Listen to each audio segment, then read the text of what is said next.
vivo aqui.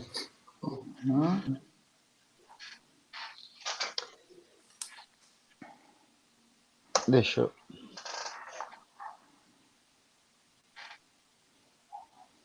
Estamos entrando, né? Isso aí. Bom, deixa eu até parar de tirar aqui. Bom, boa noite a todos. Queria dar umas boas-vindas ao Bruno aqui.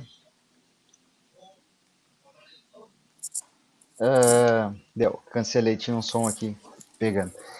Queria dar boas-vindas ao Bruno aqui, é nosso primeiríssimo contato da Comissão de Gestão, Tecnologia e Inovação. Agradecer ele de coração que aceitou prontamente a vir aqui e conversar com nós. A ideia aqui, Bruno, é fazer um talk rápido, assim. Claro que o foco é tu é a estrela, né, da nossa live aqui.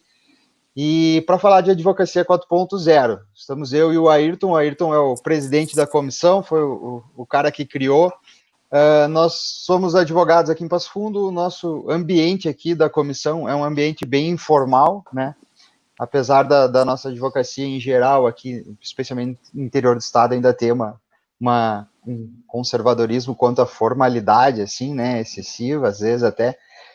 Mas o fato é que já te peço desculpa se tu se sentir de alguma forma tocado, se eu te chamar de cara ou alguma coisa, porque é da nossa natureza aqui um pouco conversar, sabe? Tem mais é que chamar, estamos super em casa. Só não me chama de doutor, cara. Eu vou ficar chateado se me chamar de doutor, peço vênia, eu vou ficar chateado.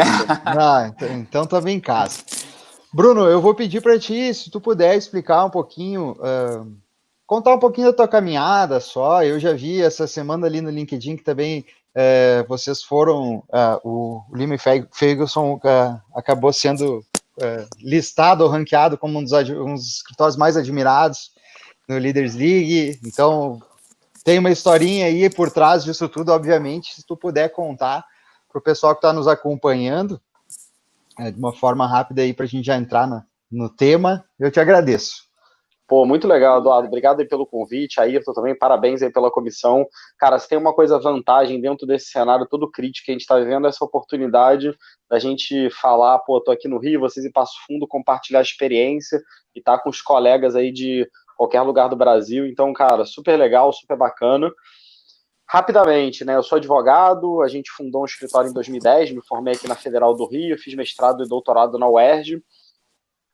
Criamos o escritório em 2010, eu vim de empresa de mineração, o Lima, que é meu sócio, ele foi meu chefe nas empresas, então a gente trabalhou na Anglo América, MMX, montamos aí o escritório em 2010, 2011, que eu estava começando o mestrado ali na UERJ, comecei a diversificar para tecnologia, cara, começamos a advogar para um monte de empresas de tecnologia, hoje a gente trabalha para grandes empresas, também startups, muitas das startups de grande porte, então grandes fintechs, grandes aplicativos de transporte, aplicativo de entrega, banco digital, e-commerce. Então a gente foi entrando nesse mundo fortemente.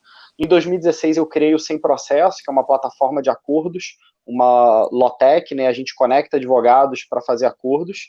E aí, cara, eu deixei de ser somente advogado para virar empreendedor no ambiente de tecnologia. Em 2017 criei a B2L, que é a Associação Brasileira de Lawtechs, Legal Techs, começou num grupo do WhatsApp, hoje são mais de 500 associados, todos os grandes escritórios, mais de 200 Lawtechs, e aí em 2018 criei a Future Law, que é uma empresa focada em preparar os profissionais do direito para essa realidade 4.0.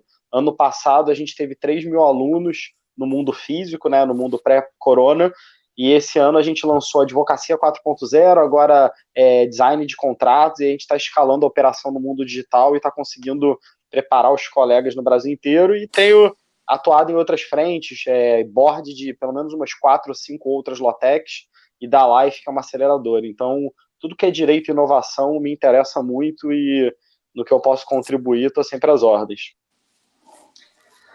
Muito obrigado. Queria passar, o Ayrton, a hora que tu quiser, né? Não vou ficar passando palavra, porque, né? Não, claro, não é hora. Essa frescura, mas né? Eu até fiquei feliz com essa história da Future Law lançar o o Advogado 4.0 e depois o Visualoli com contratos e tudo mais. Eu me inscrevi nos dois, não consegui começar nenhum, mas já tinha me inscrito lá no início e não consegui começar.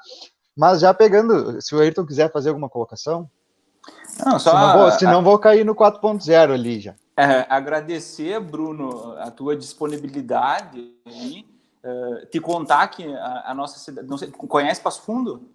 Cara, não conheço, infelizmente. Esse é o lado ruim da tecnologia. Podia estar aí com vocês pessoalmente.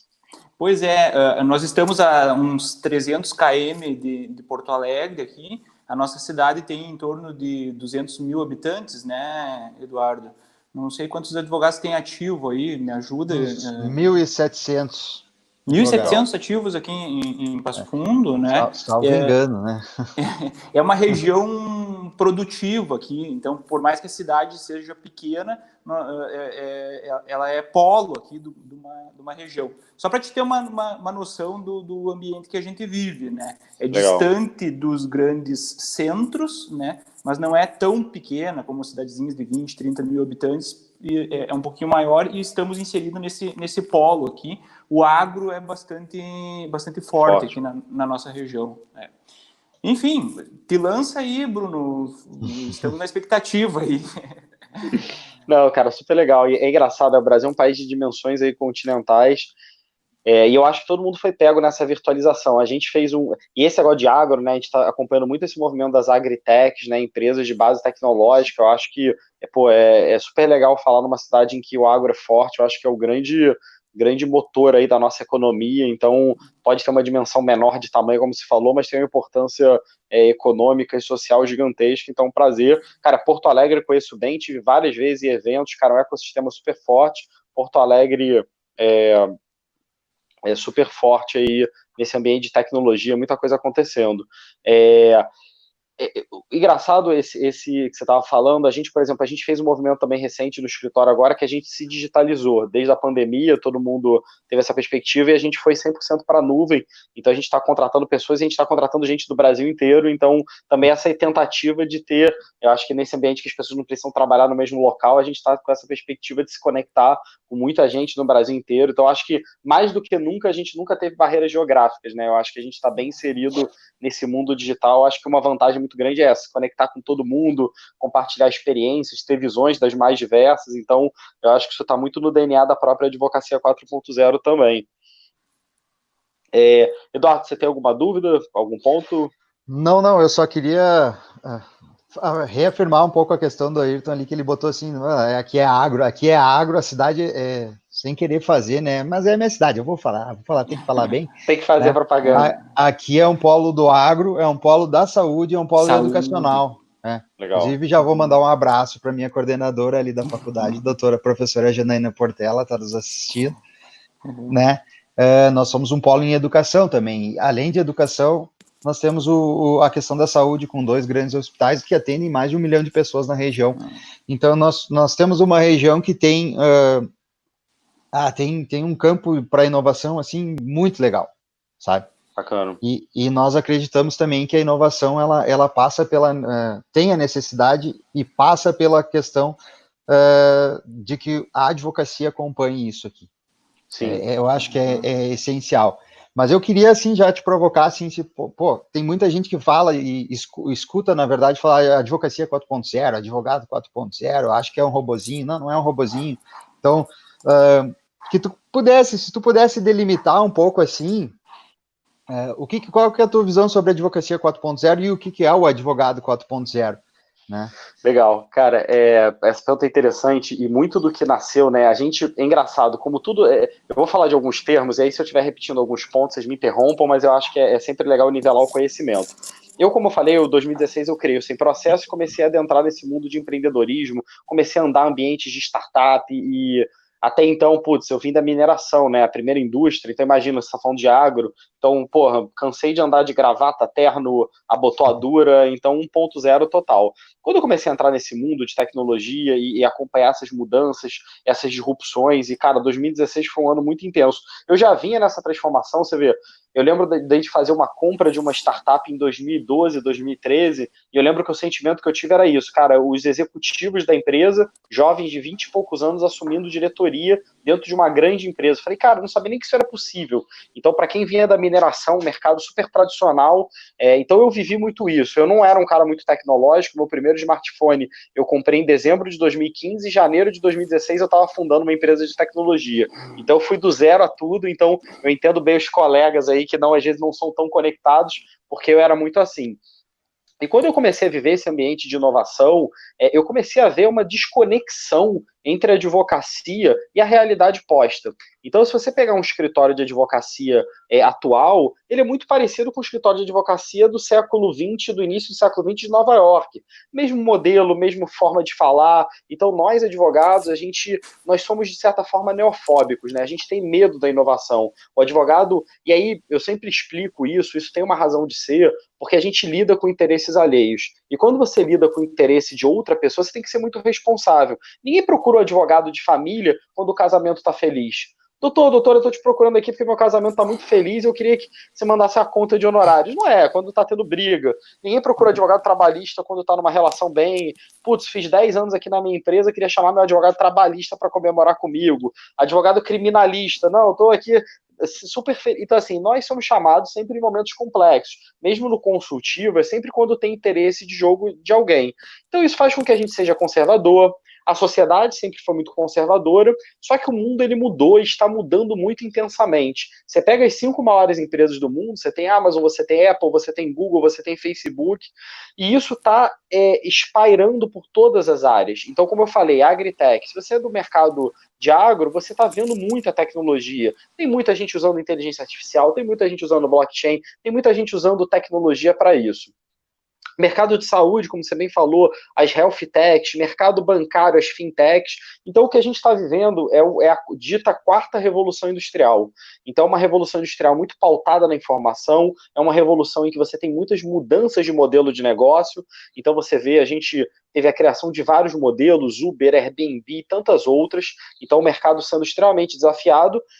E aí vinha essa questão, como nós, advogados, estamos desconectados nisso. E aí as pessoas começaram a me chamar para fazer reflexões disso no Brasil inteiro, e aí eu comecei a criar o conceito, inicialmente se chamava Advocacia 2.0, porque eu queria fazer um contraste entre a advocacia tradicional e a segunda. Só que era de uma arrogância muito grande também, você pressupor que tudo aquilo que existiu.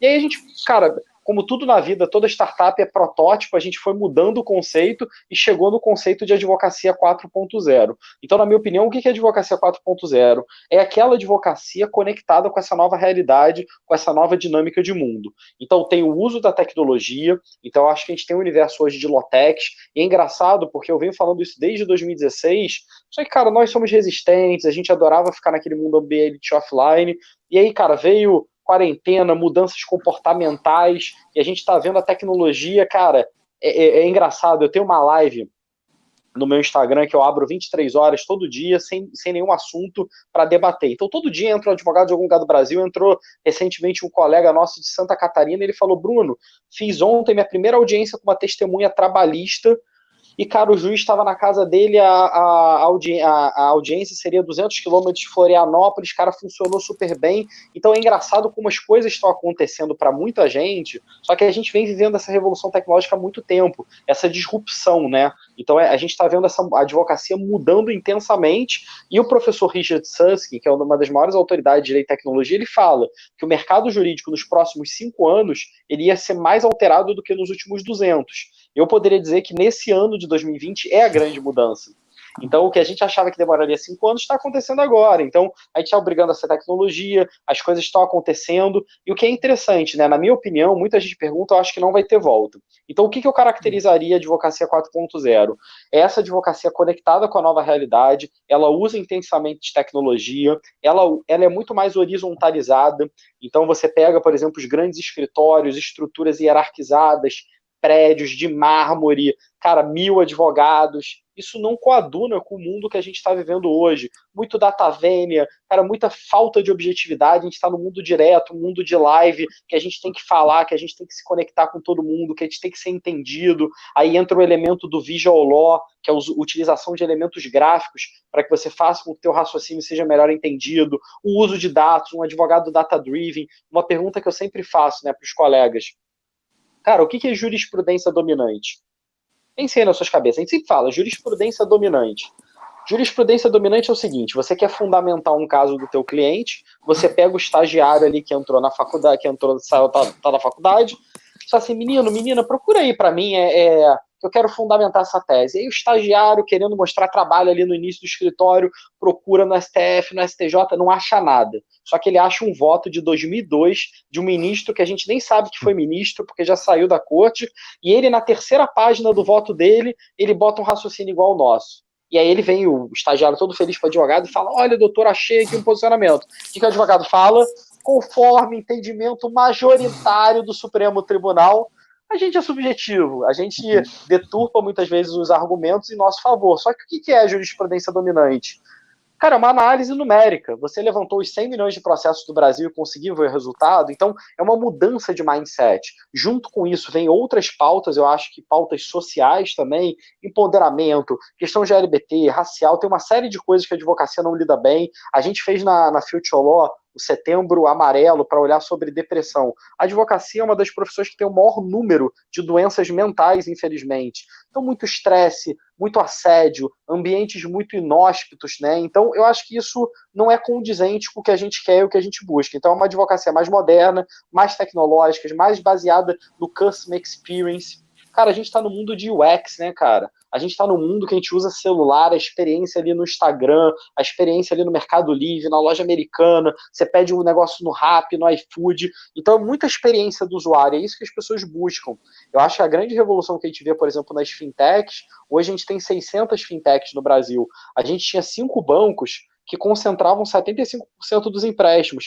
Foi essa mudança de experiência do usuário. Então, acho que o advogado ele passa a estar muito centrado no seu cliente, com uma experiência do usuário melhor, com uma linguagem mais acessível, mais conectado, mais informal, mais objetivo e mais feliz em última análise. Então, eu acho que é isso que a gente prega, eu acho que esse é o futuro, é um futuro que todos querem, a gente quer uma advocacia, e eu acho que isso vem mudando. Então, você vê que quando a gente vai tendo essas audiências online, as pessoas se vestindo de maneira mais despojada, mais confortáveis com a linguagem, você falou, olha, não vou chamar, a gente chama de cara, isso aí. Então, eu acho que é um mundo assim que a gente objetiva. Então, é engraçado, volto a dizer, para quem está falando isso desde 2016, quem rodou o Brasil, cara, quantas palestras, se a galera quiser procurar no YouTube, tem algumas palestras minhas, 2017, 2018, e várias palestras eu falava isso, olha, vai chegar um dia que eu não vou precisar vir aqui dar a palestra, porque a gente vai fazer online, a galera ria, e está acontecendo. Então, eu acho que é uma revolução comportamental que a gente está vivendo no mundo hoje, é uma nova dinâmica, um novo horizonte, e eu acho que vai ser uma advocacia melhor e mais condizente com essa realidade. Uhum. O que eu percebia, Bruno, eu me formei em 2003, né? Eu sou um pouquinho mais antigo que vocês aí. Eu percebia que existia no passado um preconceito com aquele advogado que se importava mais com a gestão do escritório. Parecia que todo advogado ele tinha que ser técnico, né? Ele tinha que peticionar, ele tinha que fazer prazo. E aí aquele advogado que seria um controller, um gestor, haveria um certo preconceito em relação a ele. Hoje eu estou vendo ao contrário, né? Então parece que tem um preconceito com relação àquele que é eminentemente técnico, né? E que tu tem que deter essas habilidades da advocacia 4.0, que é você entender de tecnologia, né? E aí eu acho que o ideal seria, né, um misto, tu ter a técnica lá, tu saber o direito, tu saber o processo, tu saber peticionar, tu saber cumprir prazos, né? Mas tu também ter, até porque a tecnologia vem para auxiliar também nessa parte técnica, né? Mas é difícil, né, a gente consumir tanta coisa e estar apto para essa advocacia, né? Porque é muita informação, né? E eu vejo, e aí vem o meu questionamento aí, eu vejo nós advogados nos importando com isso, e o judiciário não. O judiciário a coisa anda descompassada, né? Nós vamos numa passada estudando, a gente está estudando o LGPD, quando a maioria dos juízes nem se importam porque ela não está ainda em vigor, então eles não estão se importando com o que é LGPD, mas daqui a pouquinho eles vão estar julgando isso, né? Então, só essa provocação, esse descompasso, né, da advocacia e do judiciário, né? Eu acho super interessante, você botou alguns pontos aí que eu acho muito legais. Um é essa preparação técnica. Eu vejo muito hoje, e eu acho que esse também é um termo de responsabilidade que cabe aqui, e o que você falou é muito interessante. Eu tenho usado muito a metáfora do Picasso, né? O Picasso inventou o cubismo, mas o Picasso, com 16 anos, ele pintava mais do que qualquer renascentista.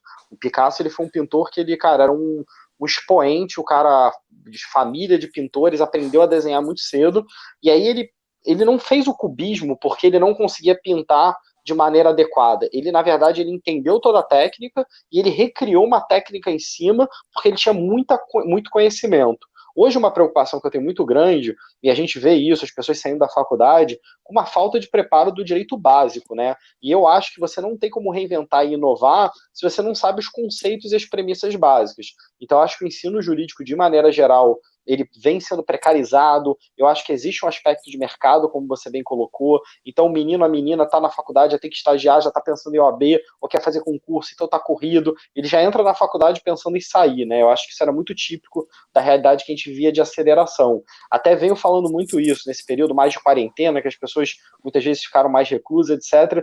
Cara, uma puta oportunidade para que as pessoas leiam mais, se preparem mais. A gente nunca teve tanto tempo, e eu acho que os meninos e as meninas, os estudantes, deveriam se preparar, ler os grandes clássicos. Eu acho que a Advocacia 4.0 ela também passa por isso, por um conhecimento. A gente, de uma profissão de Rui Barbosa, cara, você tinha profissionais que sabiam 7 línguas, escreviam tratados filosóficos, e hoje a advocacia ela ficou muito rasa. E essa advocacia é muito procedimental, então as pessoas têm muito pouco conhecimento. Então, eu acho que certamente a advocacia ela passa por esse alinhamento entre o conhecimento técnico.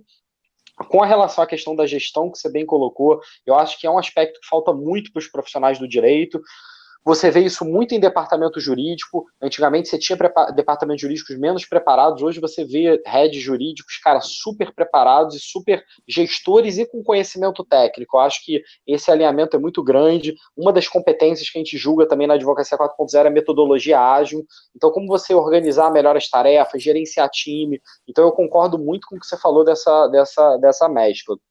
O outro ponto que você colocou, o segundo que eu acho interessante, é a LGPD. Então, cara, acompanhar a LGPD no Brasil é uma coisa, no mínimo, crítica, né? Porque todo dia a coisa muda. Finalmente, o que parece é que tinha sido postergada para 3 de maio, né, com a medida provisória, agora com o PL, com a sanção, a gente volta para agosto com o efeito diferido e causa uma preocupação muito grande, porque a gente não tem autoridade constituída.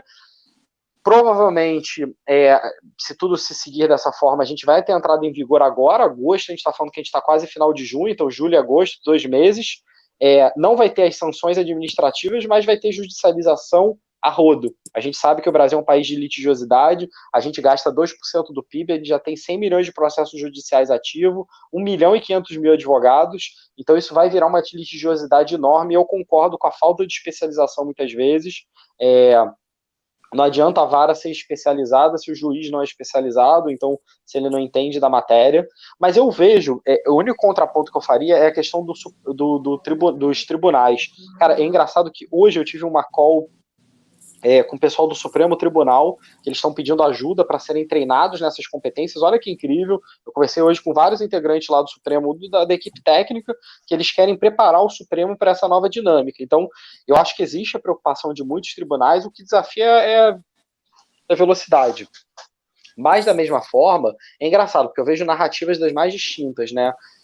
Eu acho que o judiciário, ele está sendo... Eu sempre falei isso desde o início, eu acho que o judiciário tem um risco também com esse momento de ampliar ainda mais, porque tem muita litigiosidade, você pega mercados imobiliários, você está tendo muito desemprego, então acho que tem uma crise, vai ter uma crise em termos de volume. A gente já tinha um volume absurdo, a gente era o país do mundo com o maior número de processos judiciais. Só para ter um parâmetro, o Brasil gasta 2% do PIB, isso com o PIB do ano passado. Esse ano, com o PIB encolhendo, a gente vai gastar proporcional, sei lá, 3, não sei, 4. E o segundo país que mais gastava com o judiciário é a Bulgária, que gastava 0,5% do PIB. Então, cara, é um gasto absurdo que a gente tem como Estado, e quem usa a justiça muitas vezes não tem o serviço jurisdicional melhor, mas é porque é um volume inviável. Se você imaginar que tem 100 milhões de processos judiciais para 200 milhões de habitantes, é uma média de um processo por pessoa, cara. É muita coisa, é muita coisa. Então, eu acho que também a gente vai ter uma litigiosidade com a LGPD, uma falta de preparo, um risco muito grande, porque também isso acaba aumentando o custo das empresas, isso é repassado. Então, acho que a gente está num momento desafiador, e é por isso que a gente precisa de bons profissionais com a cabeça aberta para pensar, construir. Então, mas acho que as considerações são muito interessantes mesmo. Eu queria fazer eu tenho, todo advogado tem um tom meio crítico, né? Mas eu queria fazer uma ponderação. Até recentemente vou fazer um comentário em relação a um documentário Netflix que eu vi, que é Quanto Tempo o Tempo Tem. Tá? E uma colocação, se não me engano, de um filósofo francês nesse documentário foi que o momento que a gente vive consiste num momento em que a informação é praticamente despejada na nossa cara, né? Essa informação, e do jeito que ela chega até nós, ela não ocasiona com que a gente se informe, ela ocasiona a desorientação. E talvez isso seja, ao meu ver, assim, o que eu tenho visto até na aula, assim, às vezes os alunos colocam assim, eu não sei o que eu vou fazer, pode ser isso, pode ser aquilo, e às vezes de uma semana para outra ele vê uma coisa e ele quer ser outra coisa, ele quer ir atrás de outra coisa. E às vezes essa desorientação, ela tira um pouco o foco, esse excesso de informação, que é natural nesse tempo de informação, né, que a gente vive, ocasiona com que a gente viva tempos em que o próprio profissional de direito às vezes não sabe para onde ir, né?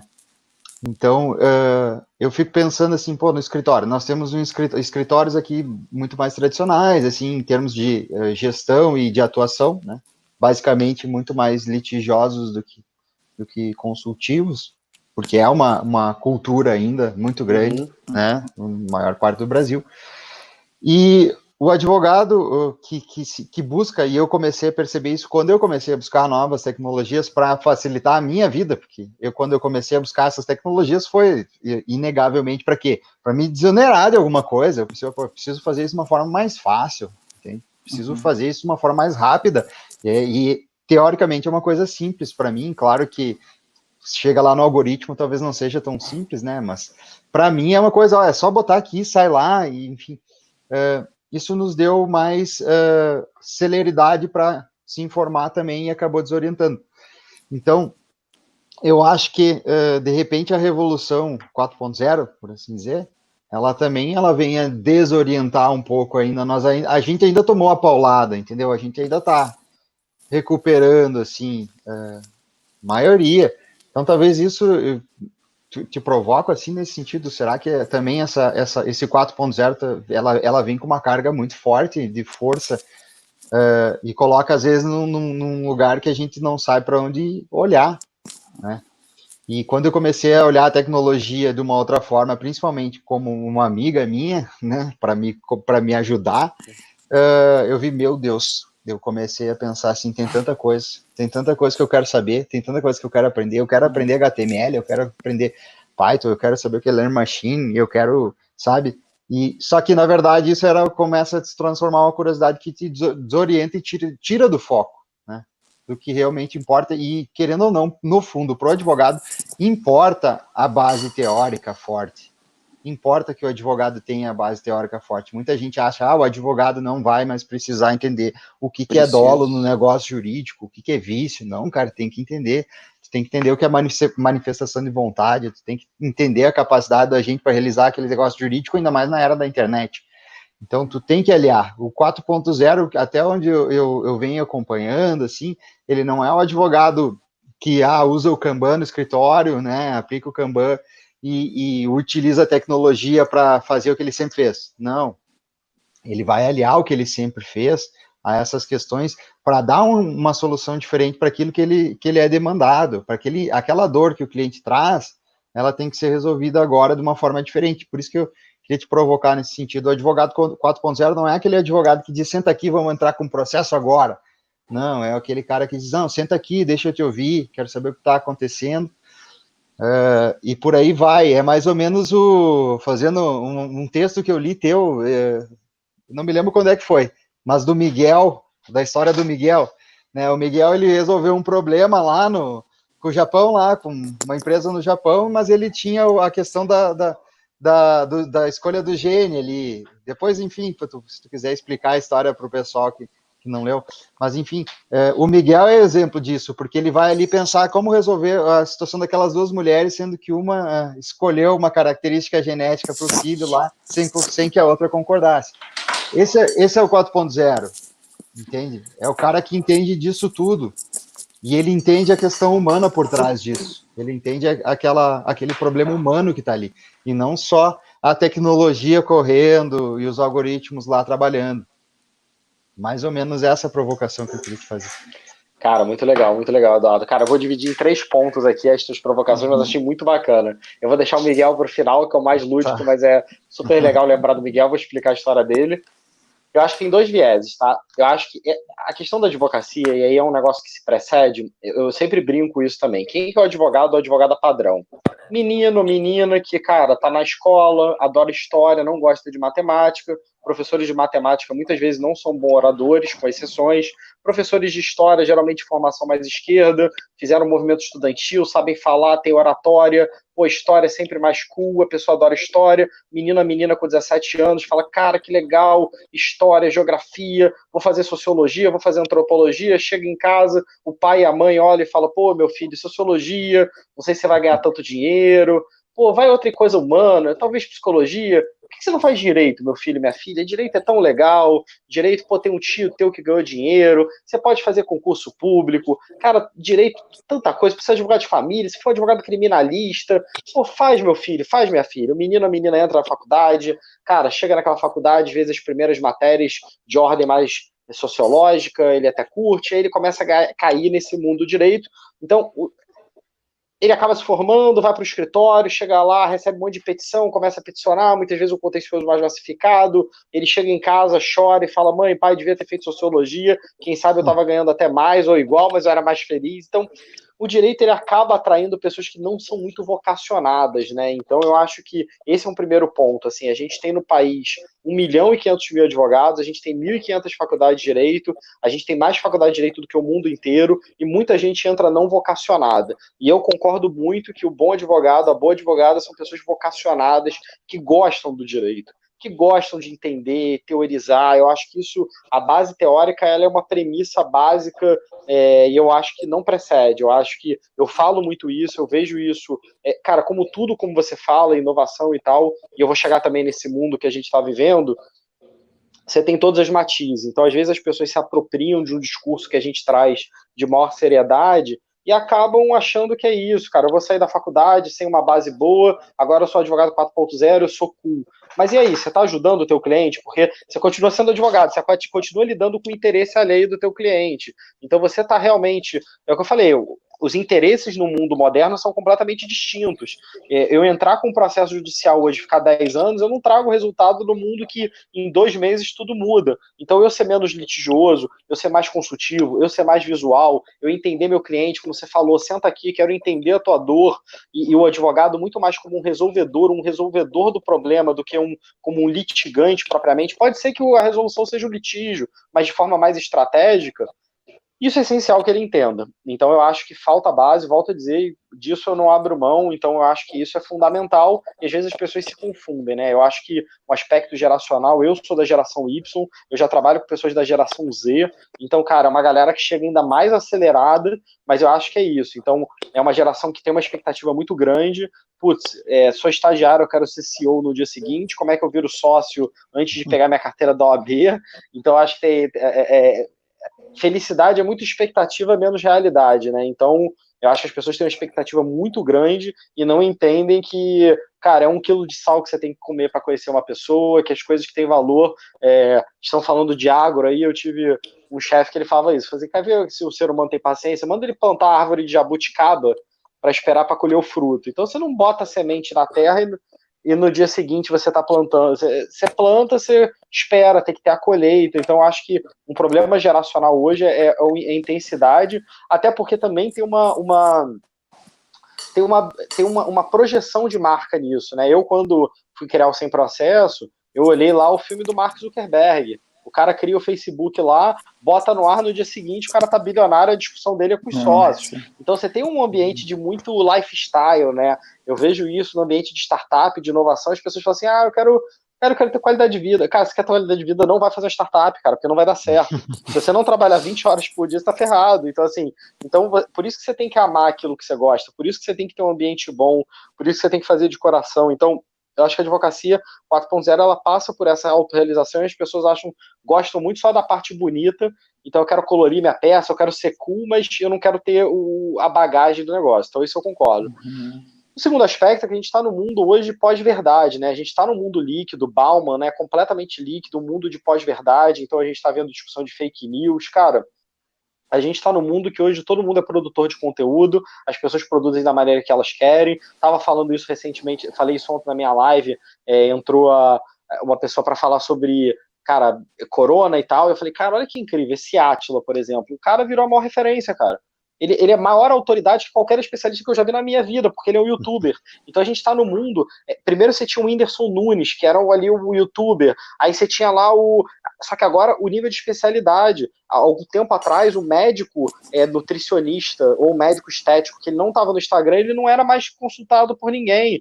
E agora isso está caindo para todas as carreiras. Então, se você não é um cara que consegue se vender nas mídias sociais, você se perdeu. Então, olha que mundo doido, né? Eu também trabalhei com um advogado que ele falou que o tio dele, isso lá em meados de 1920, 30, o advogado se formava, botava a placa na sala dele e via cliente. Hoje, se você não estiver ali vivendo intensamente, a vida social é no ambiente das mídias sociais. Então, é um mundo muito de pós-verdade, muito de liquidez, e nós, advogados, nós somos a representação do conservadorismo.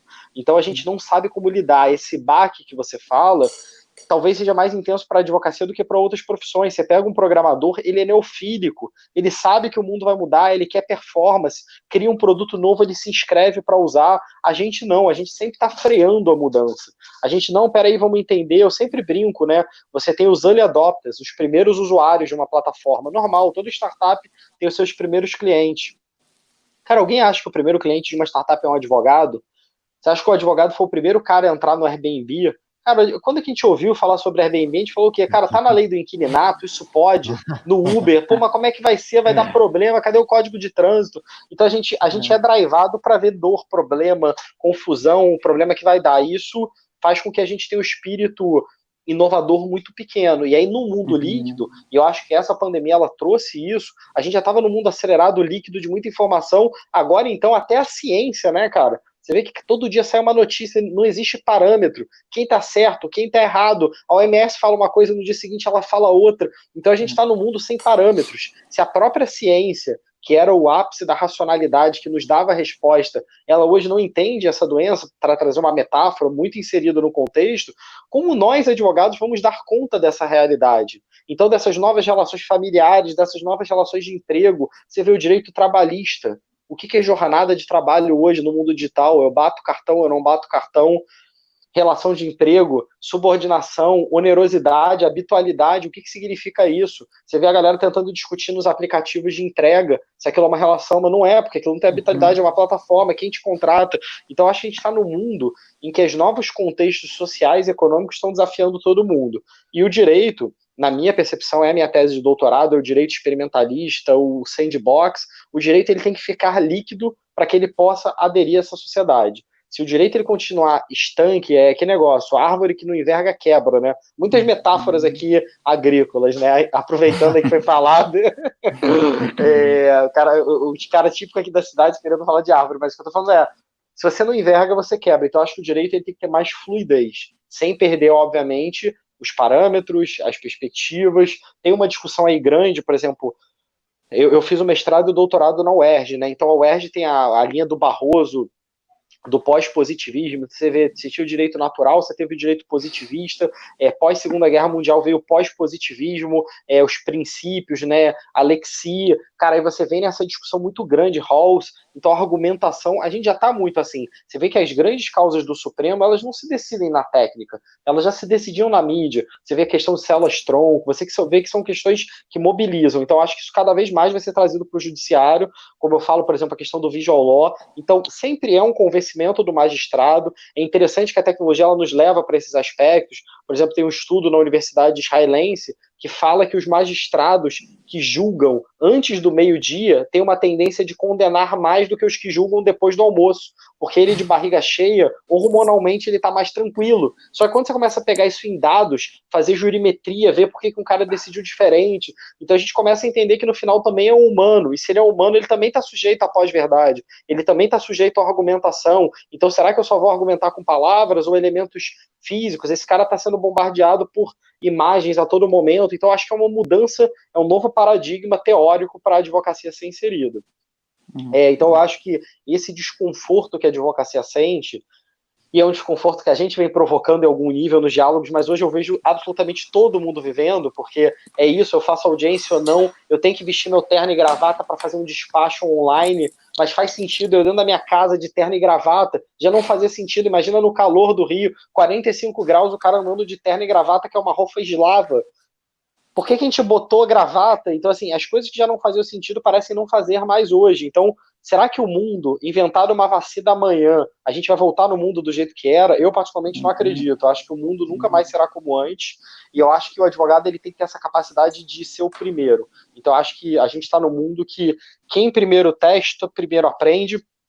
Você vê os grandes youtubers, são as primeiras pessoas que usaram a plataforma do YouTube. Então aprenderam, se desenvolveram e criaram modelos de negócio ali em cima. Então eu acho que o advogado ele tem que ser o early adopter, ele tem que ir com a inovação, abraçar. Você está criando uma série de novas áreas no direito. Então foi falado da LGPD, eu acho que o direito de dados talvez seja o mais emblemático, porque ele absolutamente adere a todas as áreas.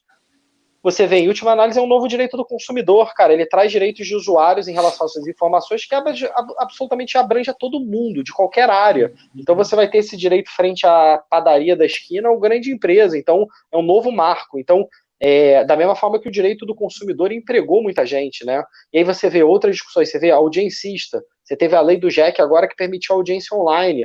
Cara, eu sou muito amigo do Rafael, que é do Jurídico Certo, Jurídico Correspondente, eram plataformas que convergiam 150 mil profissionais que viviam de audiencistas, e hoje não vai ter. Por outro lado, você tem a capacidade, em Passo Fundo, advogado para alguém em Fortaleza, porque não tem mais barreira geográfica, você pode despachar, antes você ter que pegar um avião para falar com o juiz em Fortaleza, você pode trabalhar no Mato Grosso, se você tem uma especialidade agro, você pode atender o agro do Centro-Oeste, que estava restrito. Então, tem muita mudança, muita oportunidade, muita perda de espaço, mas é um ambiente muito líquido. Então, assim, será que os advogados estão pensando nisso? Captar cliente do outro lado do país, do outro lado do mundo? Então, assim, então eu acho que é uma nova realidade, essa angústia, né, o FOMO, Fear of Missing Out, então existe essa expressão, então a gente sempre está achando que, cara, alguma coisa passou desapercebida, eu ainda não tenho um skill, eu acho que esse ponto do foco ele é relevante, muito embora a gente também vai ter que pivotar. Então, por exemplo, cara, essa questão de dados, a gente tem uma área de dados no escritório, cara, a coisa mais de louco do mundo.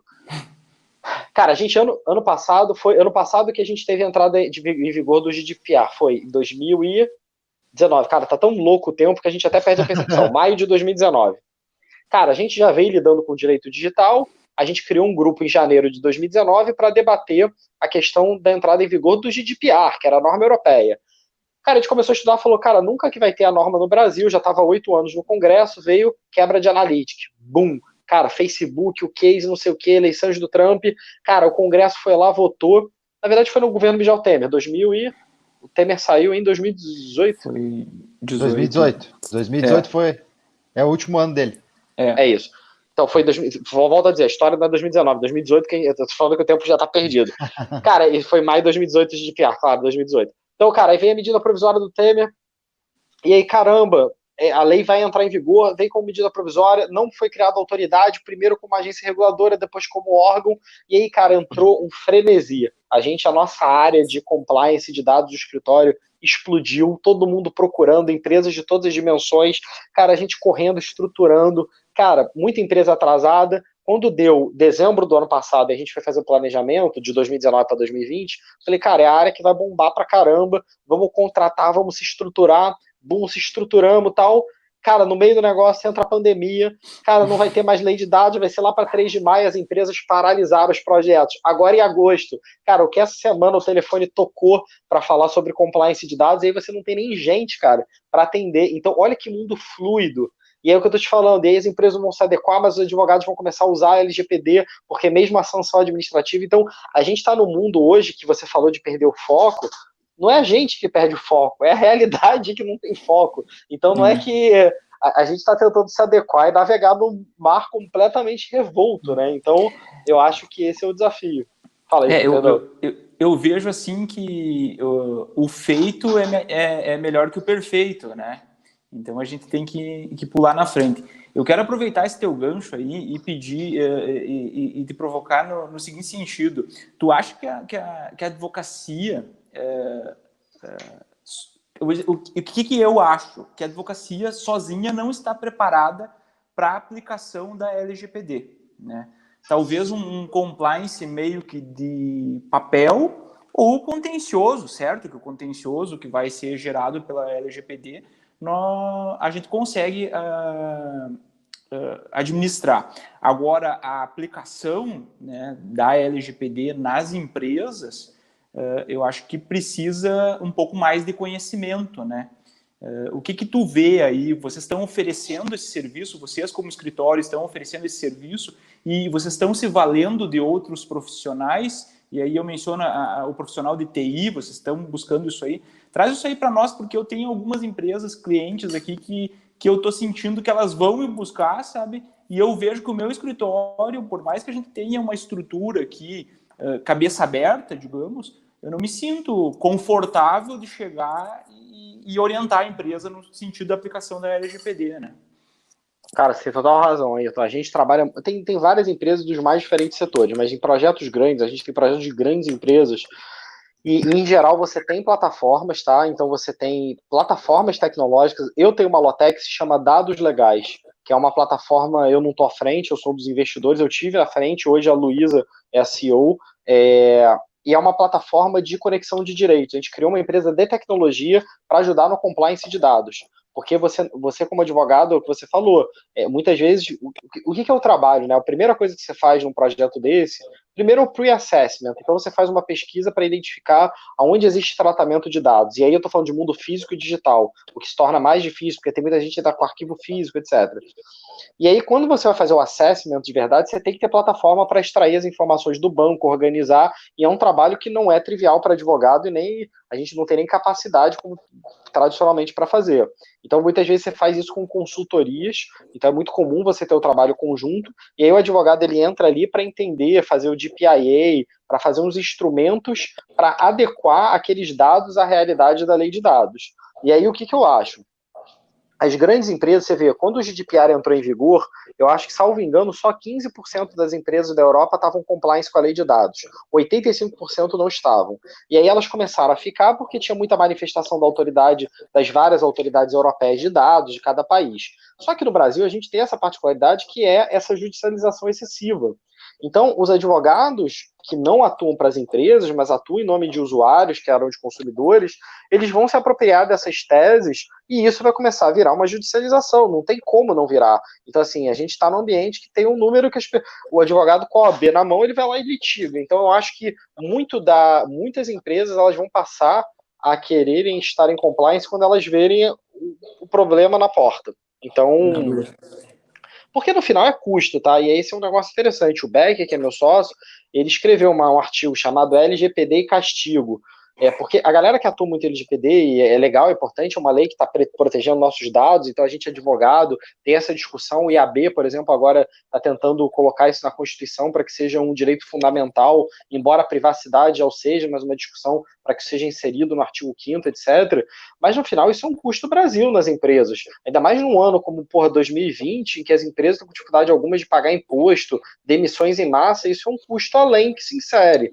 Então, isso é uma verdade que as pessoas não gostam de dizer. Mas quando a lei entra em vigor e é o que foi a opção legislativa, isso cria uma dinâmica. Então, as empresas, é que nem com a lei do consumidor, se você não está adequado, você vai ter uma enxurrada de ações até você se adequar, ou senão você não continua a sua atividade. Então, eu acho que a partir de agosto a gente vai ver esse cenário. E aí, volto a dizer, isso vira um novo ambiente. Por outro lado, a justiça trabalhista, com a reforma da CLT, você teve uma diminuição. Então, eu já vejo muito advogado que era trabalhista migrando para ser um advogado digital. Aí você fala, caramba, Bruno, esse é o novo mundo que a gente está vivendo. E aí eu acho que esse contínuo aprendizado é que vai ser um desafio do que a gente colocou aqui. Então, o cara vai falar assim, porra, eu me lembro quando eu era advogado trabalhista e hoje eu sou advogado de dados.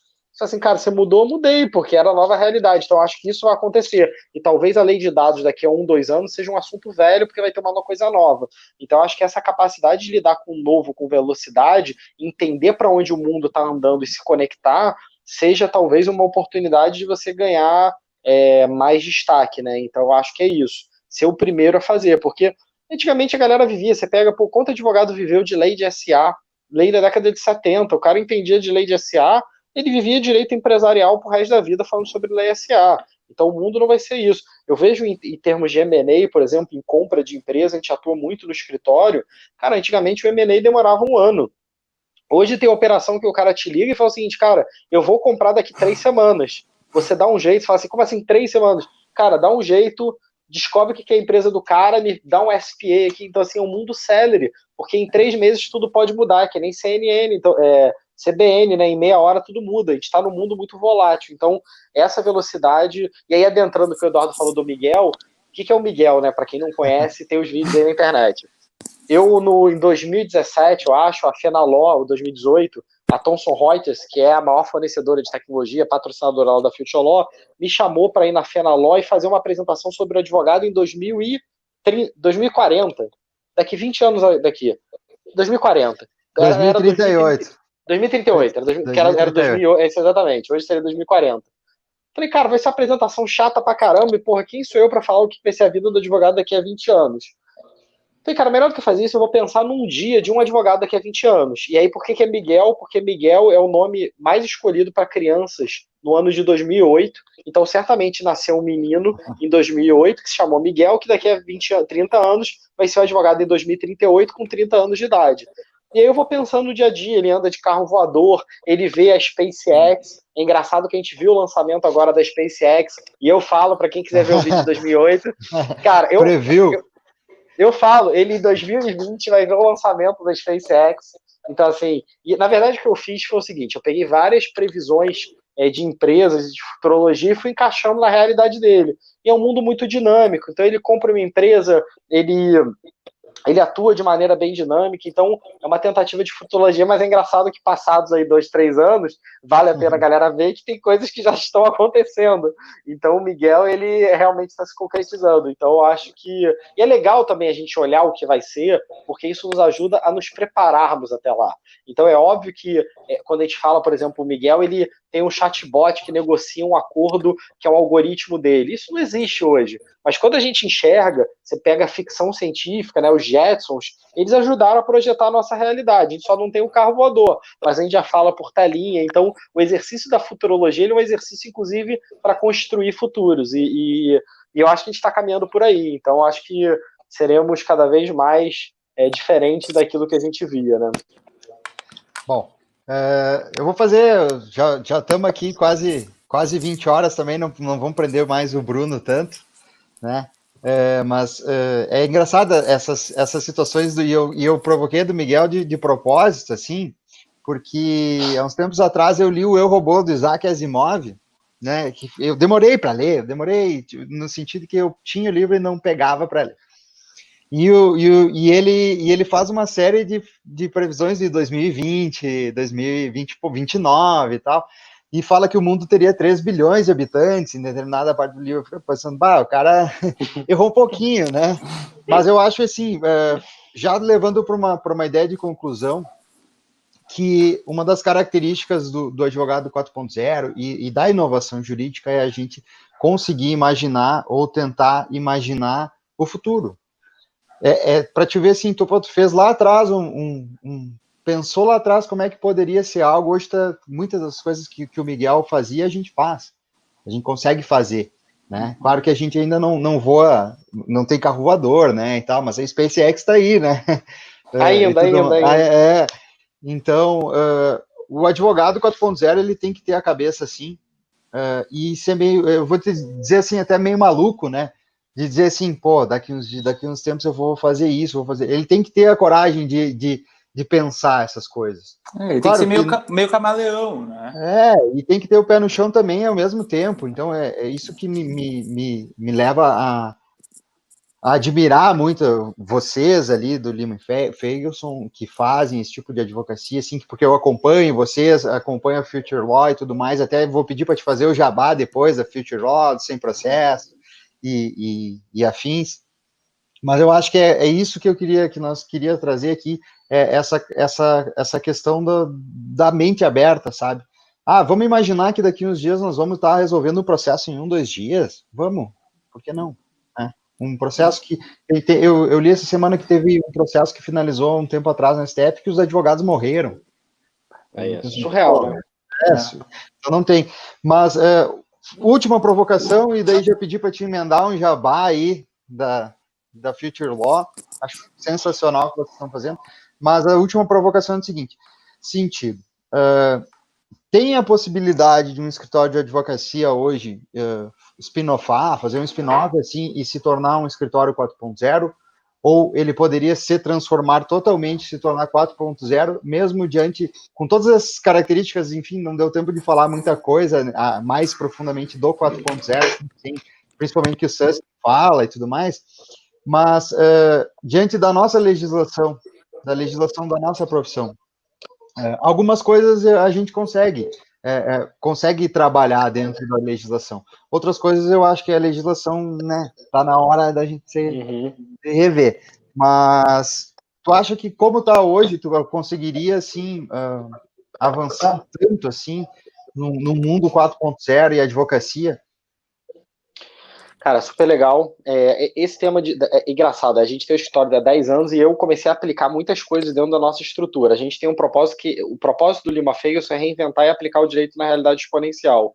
E a gente vem fazendo isso. Por exemplo, como eu falei, a gente resolveu virar um escritório 100% virtual porque a gente conversou, a gente tem mais de quase 40 colaboradores hoje, e a maioria das pessoas não queria voltar, não se sentia confortável a voltar até o final do ano, etc. A gente falou, cara, a gente vai ficar mais 6 meses, a gente está há 3 meses, falamos com os nossos clientes, falamos, cara, entregamos a sala e fomos direto para a nuvem. Então você vê, é uma tentativa, é uma coisa emblemática, mas é esse tipo de coisa. A gente, por exemplo, começou a ter trabalho de visual law, a gente trouxe um designer para ser nosso sócio, porque a gente sentiu que a gente precisava de um designer dentro de casa. O Ayrton falou de ter alguém de tecnologia, a gente trouxe um designer que hoje ele tem status de sócio. Aí você fala de legislação, eu não posso botar ele ainda no contrato social um designer. Era meu sonho poder colocá-lo, porque senão ele vai ter que fazer a prova da OAB só para ter a OAB para colocar. Uma outra coisa, por exemplo, a gente está contratando pessoas do Brasil inteiro. A gente está conseguindo contratar estagiário do Oiapoque ao Chuí.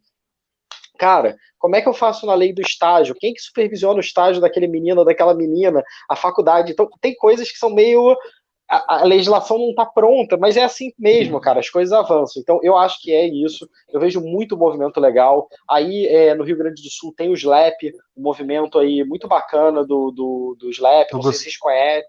O Gustavo Sudbrack, a gente fez até uma live esses dias com o Gustavo.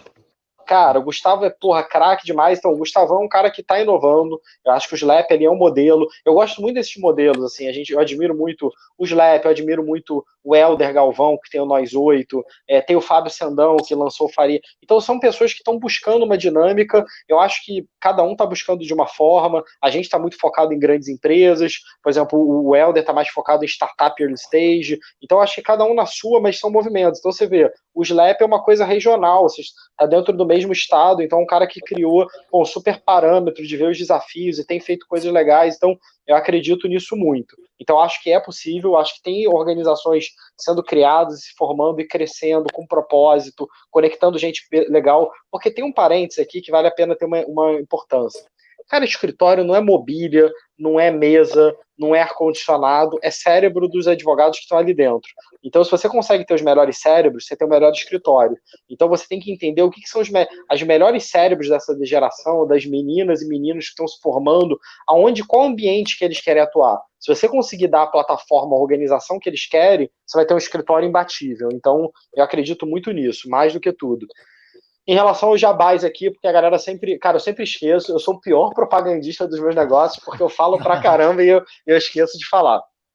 Cara, primeiro em relação ao sem processo, a gente faz acordos do Brasil inteiro. Então, qual que é o pedido que eu faço? Se algum dia você receber um caso de um processo teu de uma empresa, vá lá e tente ver a proposta da empresa. Cara, a gente tem clientes dos mais diferentes, então, cara, possivelmente, se você ainda não recebeu um e-mail do Sem Processo te convidando para negociar um acordo, um dia você vai, e aí é legal que quanto menos resistência tiver, cara, às vezes se o acordo for ruim, não aceita, mas se dispõe a negociar numa plataforma de acordo, dá celeridade, então isso é legal. Em relação à Future Law, o nosso propósito é preparar os profissionais do direito para essa realidade 4.0. Sigam as redes, a gente tem muito conteúdo que a gente disponibiliza gratuito, a gente tem as lives, a gente tem um conteúdo também, tem o Premium e o Freemium, né? Então o Premium são esses cursos. Cara, a gente no Advocacia 4.0, a gente pegou 40 cursos, 3.000 alunos e condensou, cara, em 20 horas aula para tentar fazer um nano degree, então fazer com que o profissional se conecte. Então essa é o nosso propósito. A gente quer ver um ambiente jurídico mais conectado. Então tem as redes sociais, também me sigam, tem meu Instagram. Eu não tinha Instagram até a pandemia, criei depois da pandemia porque, cara, vi que era necessário, só tinha o LinkedIn. Tem uma live que é 23 horas, entram pessoas do Brasil inteiro, a gente fala de assuntos do mais diversos, porque também precisa eu acho que de momentos nesse mundo mais descontraídos, né? Pra galera trocar mais informal. Então são bate-papos assim que rolam. E, cara, agradecer muito. Tanto Eduardo, Ayrton, parabéns de verdade pelo projeto. Cara, muito legal ver o que vocês estão fazendo em Passo Fundo. Contem comigo, que eu puder ajudar e impulsionar e conectar é meu propósito de vida. Então, parabéns mesmo e obrigado pelo convite. Fiquei muito honrado e foi um bate-papo. Eu falo muito, cara. Então, espero que eu tenha contribuído aí de alguma forma, cara. Bruno, ficou bem leve a conversa aqui, eu adorei e tenho certeza que quem está nos assistindo também gostou. Ficou da minha parte, e tenho certeza que da parte do Eduardo também, um gostinho de quero mais, queria conversar mais, sabe? Eu até preparei alguns questionamentos aqui, né? Tipo, quais as habilidades que você vê para um advogado ser advogado de startup, né? A questão, trabalhar mais a questão da LGPD também, quais as habilidades do advogado nesse sentido. A questão dessas plataformas aí, que você tem uma nessas plataformas aí de resolução, aqui em Passo Fundo até foi lançada uma faz alguns dias aí, e eu vejo o pessoal com bastante preconceito em relação a isso, bem essa situação que você disse, né? Daqui a pouco tu recebe uma proposta, esteja aberta a essa nova metodologia, né? Esse novo procedimento aí, né? Enfim, ficou várias questões, até porque eu tenho muita curiosidade de conversar com advogados de grandes centros, né? Então, Rio de Janeiro, como que está sendo, como que vocês chegam nas empresas, como que vocês se comunicam com o empresário, como que vocês abraçam o empresário, porque hoje se fala muito, né, que a gente tem que abraçar o negócio do cliente, né? A gente não pode ficar limitado só, então a gente tem que entender de N coisas, né? Entender de economia, entender do financeiro do cliente, né? E isso é bastante difícil para nós. Então, eu quero agradecer essa oportunidade, dizer que ficou um quero mais aí, e se tu puder manter as portas abertas aí, através do Eduardo, vamos marcar outros encontros aí para a gente ir conversando. E eu acredito que você tem muito a agregar para nós, e nós também temos a agregar para ti aqui, porque é uma região boa, daqui a pouco dá até para a gente fazer negócio. Com certeza, com certeza. Cara, isso é legal, e esse é o ponto, cara. É bom quando a gente sai com mais dúvidas do que respostas, mas, cara, com certeza, conta com o meu apoio. Cara, vai ser um prazer voltar, parcerias. Cara, eu acho que isso é um mundo legal, eu acho que essa dinâmica também de digitalização é isso. Eu tenho falado muito isso nas lives. todo mundo tinha que ir para... Nem Rio, cara, São Paulo, cara. Quantos advogados do Brasil inteiro estão em São Paulo para entender? E hoje eu acho que essa é uma realidade nova. As coisas vão se desconcentrar dos grandes centros urbanos. Eu acho que vai ter uma tendência muito grande de um empoderamento em outras regiões. Assim, o Brasil não é só São Paulo, muito pelo contrário. E eu acho que esse mundo digital ele mostra isso. Então tem uma pujança e eu acho que vai ter uma capacitação e uma conexão. E, cara, o que eu puder ajudar nessa jornada, certamente tô junto, e peço desculpa aí por criar mais dúvidas, mas é legal que a galera busca, procura, então acho que é bom trazer instigar aí esse debate, mas novamente, obrigado. Bom, então é isso, só pedindo desculpas pro pessoal que eu não utilizei o canal da comissão, eu utilizei o canal do Legal Hackers, que eu mesmo quase que me autorizei a utilizar, porque eu sou membro dos dois. É parceiro nosso, né?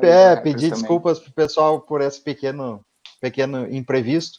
E agradecer imensamente o Bruno, né, por ter topado meio que prontamente, né? Eu mandei uma mensagem no LinkedIn, ele disse, não, tô dentro, e é isso aí.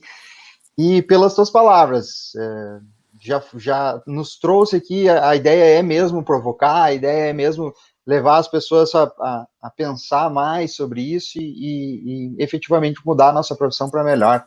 Eu acredito muito na profissão da advocacia, acredito no resolvedor, acredito no cara que pode mudar a vida das pessoas para melhor. Eu acho que a advocacia com tecnologia é perfeita para alcançar esse objetivo. Então, muito obrigado, Bruno. Agradecer ao Ayrton também por participar aí e obrigado, comprar o projeto. E nos vemos por aí, tá? Um abração. Tudo de bom. Para vocês também, pessoal. Tchau, tchau. Um abraço. Tchau, tchau.